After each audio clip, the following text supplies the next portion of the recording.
नमस्कार दोस्तों, आप सुन रहे हैं सुनो कहानी। आइए आज सुनते हैं रविंद्रनाथ टैगोर की एक भावपूर्ण कहानी, पड़ोसिन। मेरी पड़ोसिन बाल विधवा है, मानो वो जाड़ों की ओस भीगी पतझड़ी हर सिंगार हो। सुहागरात की भूलों की सेज के लिए नहीं, वो केवल देव पूजा के लिए समर्पित थी। मैं उसकी पूजा मन ही मन किया करता था। उसके प्रति मेरा मनोभाव कैसा था, उसे मैं पूजा के अतिरिक्त किसी अन्य सुबोध शब्दों में प्रकट नहीं करना चाहता। दूसरों के सामने कभी नहीं, अपने प्रति भी नहीं। नवीन माधव मेरा बहुत ही घनिष्ठ एवं प्रिय मित्र है। उसे भी इस बारे में कुछ नहीं मालूम। इस प्रकार मैंने अपने अंतरतम में जिस आवेश को छुपाकर साफ सुथरा बना रखा था, उसके लिए भीतर ही भीतर गर्व का अनुभव भी करता था। परंतु पहाड़ी नदी की तरह मन का वेग अपने जन्म शिखर से बंधा नहीं रहना चाहता। किसी भी रास्ते को अपनाकर वो बाहर निकलने की कोशिश करता है। इसमें अगर वो सफल नहीं हो पाता तो भीतर ही भीतर कसक उत्पन्न करता है। इसलिए मैं ये सोच रहा था कि कविता में मैं अपने भाव प्रकट करूंगा, लेकिन कुंथा की मारी लेखनी ने किसी तरह भी आगे बढ़ना ना चाहा। बड़े आश्चर्य का विषय तो ये है कि ठीक इसी समय हमारे मित्र नवीन माधव को अचानक बड़े ही प्रबल वेग से कविता लिखने का शौक बढ़ने लगा, मानो अचानक भूचाल आ गया हो। उस बेचारे पर ऐसी दैवी विपत्ति पहले कभी ना आई थी। इस कारण वो इस नई नवेली हलचल के लिए बिल्कुल तैयार न था। उसके पास छंद तुक आदि की पूंजी नहीं थी, फिर भी उसका दिल छोटा ना हुआ, ये देखकर मैं दंग रह गया। कविता मानो बुढ़ापे की नई दुल्हन की तरह उस पर हावी हो गई। नवीन माधव को छंद तुक आदि की सहायता और संशोधन के लिए मेरी शरण लेनी पड़ी। कविता के विषय नए नहीं थे, लेकिन पुराने भी नहीं थे, यानी उन्हें बिल्कुल नवीन भी कहा जा सकता है और काफी पुरातन भी। प्रेम की कविताएं थीं, प्रियतमा के उद्देश्य में। मैंने उसे एक धक्का लगाते हुए पूछा, आखिर है कौन, बताओ भी। नवीन ने हंसकर कहा, अब भी उनका पता नहीं लगा पाया हूं। नए लेखक को सहयोग देने में मुझे बड़ा संतोष मिला। नवीन की काल्पनिक प्रियतमा के प्रति मैंने अपने रुके आवेग का प्रयोग किया।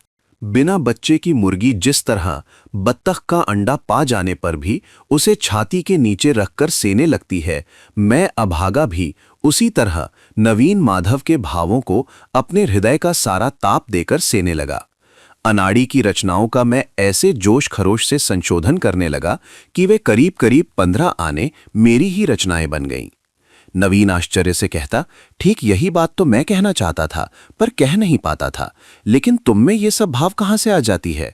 मैं भी कभी की तरह जवाब देता, कल्पना से। इसका कारण यह है कि सत्य नीरव होता है और कल्पना वाचाल। सत्य घटनाएं भाव स्रोत को पत्थर की दबाई रखती हैं, कल्पना की उसका मार्ग मुक्त करती है। नवीन गंभीर चेहरा लिए कुछ देर सोचता, फिर कहता, देख रहा हूं, बात कुछ ऐसी ही है, ठीक कहते हो। थोड़ी देर सोचने के बाद फिर कहा, ठीक ही कहते हो, सही बात है। पहले ही बता चुका हूं कि मेरे प्रेम में एक प्रकार का कातर संकोच है, इसीलिए मैं अपनी बात कुछ भी लिख नहीं सका। नवीन को पर्दे की तरह बीच में रखने के बाद ही मेरी लेखनी अपना मुंह खोल सकी। रचनाएं मानो रस से पूर्ण हो ताप से फटने लगीं। ये तो तुम्हारी ही रचना है, इसे तुम्हारे ही नाम से प्रकाशित करें। मैंने कहा, भाई तुमने भी खूब कहा, मूल रचना तो तुम्हारी ही है, मैंने तो उसमें सिर्फ थोड़ा सा रद्दोबदल कर दिया है। धीरे धीरे नवीन भी ऐसा ही समझने लगा। ज्योतिर्विद जिस प्रकार नक्षत्र के उदय की प्रतीक्षा में आकाश की ओर निहारा करता है, मैं भी उसी तरह कभी कभी अपने बगल के मकान की खिड़की की ओर देखा करता था। इस बात को अस्वीकार नहीं कर सकता। कभी कभी भक्त का वो बेचैनी से देखना सार्थक भी हो जाता। उस कर्मयोग में डूबी ब्रह्मचारिणी की सौम्य मुखश्री से शांत शीतल ज्योति झिलमिलाकर क्षण भर में मेरे मन की सारी बेचैनी दूर कर देती थी। किंतु उस दिन सहसा मैंने ये क्या देखा। मेरे चंद्रलोक में क्या अब भी ज्वालामुखी जाग रहा है? वहां की सुनसान समाधि में डूबी पहाड़ी गुफा सा सारा अग्निदाह क्या अभी पूरी तरह बुझा नहीं है? उस दिन वैशाख की दोपहर को पूर्वोत्तर दिशा में बादल घिर रहे थे। उस घिरी हुई आंधी की बादलों भरी तेज चमक में मेरी पड़ोसन खिड़की के पास अकेली खड़ी थी। उस दिन उसकी शून्य डूबी घनी काली आंखों में मैंने दूर तक फैली हुई एक कसक देखी। तो है, मेरे उस चंद्रलोक में अब भी दाब है, अब भी वहां गर्म सांसों की हवा बहती है। वो देवताओं के लिए नहीं, मनुष्य के लिए ही है।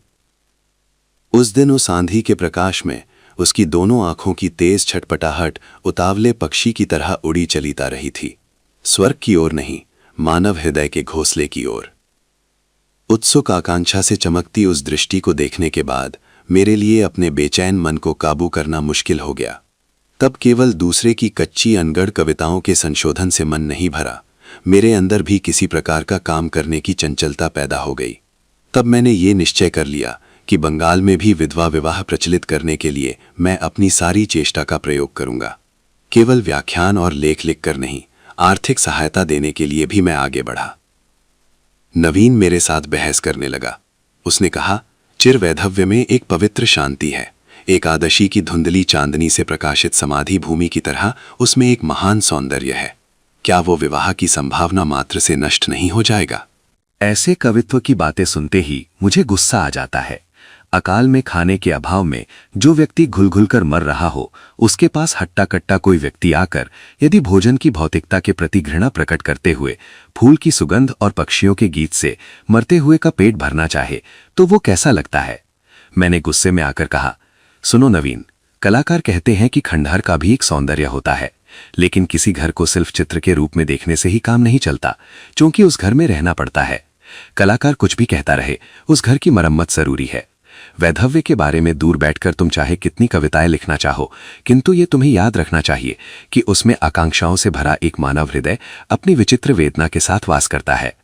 मेरा ख्याल था कि नवीन को मैं किसी भी तरह अपने दल में नहीं खींच सकूंगा, इसीलिए मैं उस दिन ज्यादा गर्मी से बातें कर रहा था।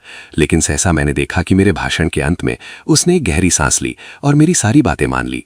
मुझे और भी बहुत सी अच्छी अच्छी बातें करनी थी, पर उसने उसका मौका ही नहीं दिया। लगभग हफ्ते भर के बाद नवीन ने आकर कहा, तुम अगर मदद करो तो मैं खुद विधवा विवाह करने को तैयार हूं। मेरी समझ में एक बात आ गई कि उसकी प्रियतमा काल्पनिक नहीं है। कुछ अरसे से वो एक विधवा नारी को दूर से प्यार करता रहा है, पर किसी से उसने ये प्रकट नहीं किया। जिस मासिक पत्र में नवीन की उर्फ मेरी कविताएं प्रकाशित होती थीं, वे पत्रिकाएं ठीक जगह पर पहुंच जाया करती थीं। वे कविताएं व्यर्थ नहीं गईं। बिना मेल मुलाकात के ही हृदय आकर्षित करने का ये उपाय मेरे मित्र ने ढूंढ निकाला था। लेकिन नवीन का कहना है कि उसने कोई षड्यंत्र कर ऐसी तरकीब निकाली हो, सो बात नहीं। यहां तक कि उसका ख्याल था कि वो विधवा पढ़ना भी नहीं जानती थी। मासिक पत्रिका बिना मूल्य विधवा के भाई के मान पर भिजवा देता था। वो केवल मन को तसल्ली भर देने का पागलपन था। उसे ऐसा लगता था कि देवता के लिए पुष्पांजलि चढ़ाई जा रही है, वे जाने या ना जाने, स्वीकार करें या ना स्वीकार करें। कई बहानों के जरिए विधवा के भाई से नवीन ने मित्रता कर ली थी। नवीन का कहना है कि इसमें भी उसका कोई उद्देश्य ना था। जिससे प्रेम किया जाए उसके निकट संबंधियों का संग भी मधुर लगता है। अंत में भाई सख्त बीमार पड़ा तो इस सिलसिले में बहन के साथ उसकी भेंट कैसे हुई, वो एक लंबी कथा है। कवि के साथ कविता में वर्णित विषय का प्रत्यक्ष परिचय हो जाने के बाद कविता के संबंध में दोनों में बड़ी चर्चा हो चुकी थी, और ये चर्चा छपी कविताओं में ही सीमित थी, ऐसा नहीं कहा जा सकता। हाल में मुझसे बहस में हार कर नवीन ने उस विधवा से मिलकर विवाह का प्रस्ताव किया। पहले पहल उसे किसी प्रकार स्वीकृति ना मिली। तब नवीन ने मेरी सारी युक्तियों का प्रयोग कर और उनके साथ अपनी आंखों के 2-4 बूंद आंसू मिलाकर उसे संपूर्ण रूप से हरा दिया। अब सब कुछ तय है, केवल विधवा के अभिभावक यानी उसके फूफा कुछ रुपया चाहते हैं। मैंने कहा, अभी लो। नवीन बोला, इसके अलावा एक बात और है, शादी के बाद पिताजी 5-6 महीने तक जरूर खर्चा देना बंद कर देंगे, और तब तक दोनों का खर्च निभाने के लिए तुम्हें इंतजाम करना होगा। मैंने मुंह से कुछ न कहकर एक चेक काट दिया और कहा, अब उसका नाम बताओ। मेरे साथ जब तुम्हारी कोई प्रतियोगिता नहीं, तो परिचय देने में तुम्हें किस बात का डर है? मैं तुम्हें छूकर सौगंध खाता हूं कि उनके नाम कोई कविता नहीं लिखूंगा, और अगर लिखूं भी तो उनके भाई के पास न भेजकर तुम्हारे पास भेज दिया करूंगा। नवीन ने कहा, अरे इसके लिए मुझे कोई डर नहीं। विधवा विवाह की लाज से वो गड़ी जा रही है, इसलिए उसने तुम लोगों से इस बारे में कोई चर्चा करने को बार बार मना कर दिया है।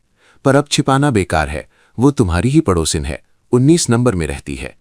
अगर मेरा हृदय पिंड लोहे का बॉयलर होता तो उसी क्षण भग से फट जाता। मैंने पूछा, विधवा विवाह से उसे कोई ऐतराज नहीं है? नवीन ने हंसकर कहा, फिलहाल तो कोई ऐतराज नहीं है। मैंने पूछा, सिर्फ कविताएं पढ़कर ही वो मुग्ध हो गई? नवीन ने कहा, क्यों, मेरी वे कविताएं कुछ बुरी तो थी नहीं? मैंने मन ही मन कहा, धिक्कार है। धिक्कार किसे? उन्हें या मुझे या विधाता को? लेकिन धिक्कार है। आप सुन रहे थे रविंद्रनाथ टैगोर की कहानी पड़ोसिन।